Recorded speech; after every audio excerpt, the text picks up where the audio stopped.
வெற்றிவேல் முருகனுக்கு அரோகரா. மக்களே, இன்னைக்கு நம்ம பார்க்கக்கூடிய இடம்னா நம்ம பாவச்சத்திரம் பஸ் ஸ்டாண்ட்ல இருந்து வடபுறம் வரல ஒரு 100 மீட்டர்ல ஒரு 7 சென்ட் இடம். அற்புதமான இடம். இந்த இடத்துல 15 அடி பாதை இருக்கு. இந்த இடத்த நீங்க வாங்கி ஒரு வீட்டு மனை கட்டலாம். ஏன்னா பக்கத்துல நிறைய வீடுகள் இருக்கு. இல்ல இருந்துட்டீங்களேன் ஒரு குடோன் அமைக்கலாம். ஏன்னா பக்கத்துல மெயின் ரோட்ல கடை இருந்தீங்கன்னா ஒரு குடோன் அமைச்சிக்கலாம். இல்லையா, இன்னைக்கு குறைஞ்ச விலையில வாங்கி நாளைக்கு அதிக விலையில விற்கலாம்.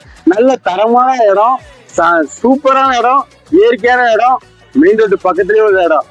மிஸ் பண்ணிடுவாங்க. ரொம்ப வருத்தப்படியா சீக்கிரம் புக் பண்ணுங்க. எதுனாலும் தம்பி நம்பர் கீழே இருக்கு, கால் பண்ணுங்க.